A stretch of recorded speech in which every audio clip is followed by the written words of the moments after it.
1 Timóteo, capítulo 2. Porquanto há um só Deus e um só mediador entre Deus e os homens, Cristo Jesus, homem. Versículo 5. Antes de tudo, ou seja, antes de fazer qualquer coisa, a oração deve preceder as nossas ações. A oração teve um papel fundamental na igreja cristã primitiva e deve continuar sendo uma prática constante. Uma igreja que não ora é uma igreja que não prospera. A prática de súplicas, orações, intercessões, ações de graças terá uma influência tão poderosa nestes últimos dias quanto o foi no Pentecostes. Foi quando os discípulos e os seguidores de Jesus se uniram num mesmo propósito, em constante oração, que a promessa do Espírito Santo se cumpriu, e num só dia o Senhor acrescentou à sua igreja quase 3.000 pessoas.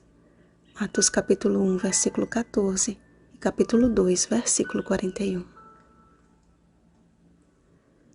Se ao invés de protestarmos e falarmos mal dos líderes e governantes, orássemos em favor deles, quão grande seria a bênção que o Senhor nos concederia. Uma vida tranquila e mansa, com toda piedade e respeito, seria a nossa recompensa.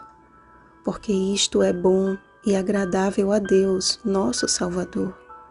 Porque foi em oração que Jesus venceu o diabo no deserto. O sol não dava sua claridade sem que os primeiros raios atingissem o Salvador prostrado em oração.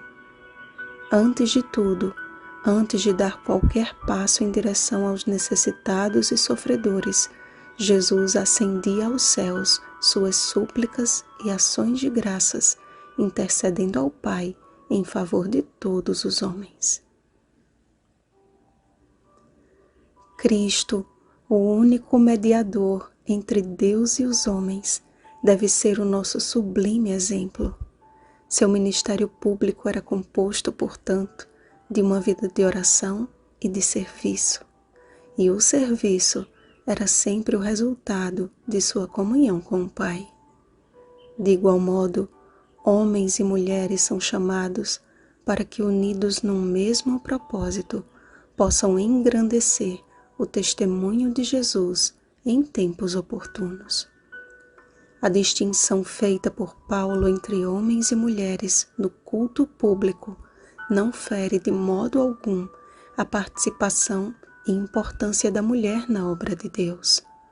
O apóstolo simplesmente apresentou princípios que devem reger a vida da mulher cristã de todas as épocas e costumes que para aquele tempo seriam uma pedra de tropeço para uma igreja em fase de desenvolvimento.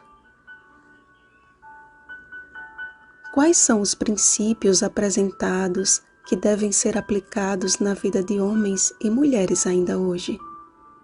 Paulo deixa claro que os homens de oração devem erguer mãos santas, sem ira e sem animosidade. Não é o púlpito que torna uma pessoa santa, e sim uma pessoa limpa de mãos, Salmo 24, versículo 4, que torna o lugar santificado. A oração pública feita por alguém que mantém uma vida impura ou que sustente um espírito de inveja e de vingança é abominável diante de Deus. Provérbios capítulo 28, versículo 9. Não se trata de impecabilidade, mas de manter, como disse o próprio Paulo, uma boa consciência diante de Deus. 1 Timóteo capítulo 1, versículo 19. Da mesma sorte, às mulheres foi expressamente orientado que o seu exterior reflita o seu interior. As mulheres que professam ser piedosas devem seguir 3 princípios basilares em sua conduta: decência ou autorrespeito, modéstia ou discrição, bom gosto, e bom senso ou domínio próprio.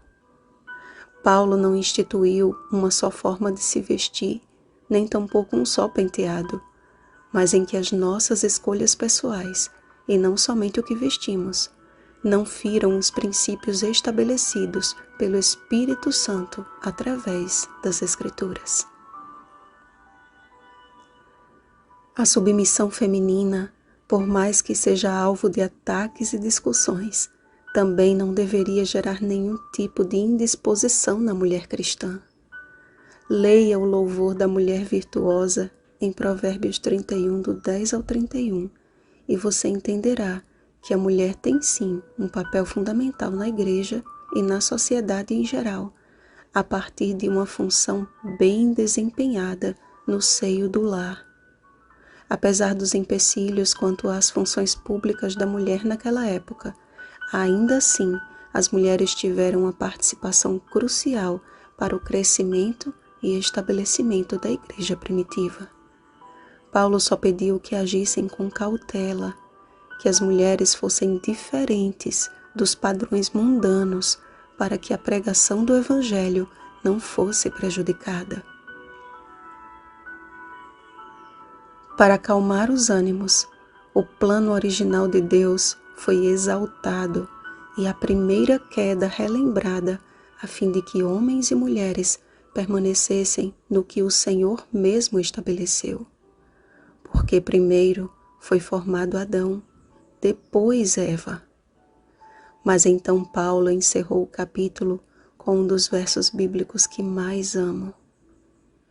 Todavia, será preservada através de sua missão de mãe, se ela permanecer em fé e amor e santificação com bom senso. E o jovem Timóteo era um exemplo do sucesso de duas mães que aceitaram o chamado de Deus em suas vidas para serem edificadoras de caráter. Eunice e Lloyd, 2 Timóteo capítulo 1, versículo 5. Mãe e avó cumpriram com fidelidade a sua sagrada missão e a vida de Timóteo, os resultados de sua educação, coroaram as cabeças daquelas que se despiram de si mesmas para vestir-se das brancas vestes do caráter de Cristo. Se toda mãe aceitasse este santo chamado e a ele se dedicasse, como se dedica ao serviço secular e ao serviço da igreja, creio que o nosso mundo não estaria enfrentando nem um terço dos problemas que tanto nos afligem. Homens e mulheres podem ainda hoje ter funções distintas na pregação do Evangelho, mas todos nós, sem distinção, somos chamados a uma vida de oração. Todos estes perseveravam unânimes em oração com as mulheres. Atos capítulo 1, versículo 14. Se nos unirmos como um só povo que serve a um só Deus, em perseverante oração e súplica, certamente o Senhor nos concederá o poder do seu Espírito para que as nossas obras sejam tão somente o resultado de sua perfeita vontade. Quando nos entregarmos inteiramente nas mãos de Deus, confiando em seus propósitos, iremos experimentar a alegria do céu, ainda que enfrentando as dificuldades da terra. Vigiemos e oremos. Um feliz sábado, homens e mulheres de oração.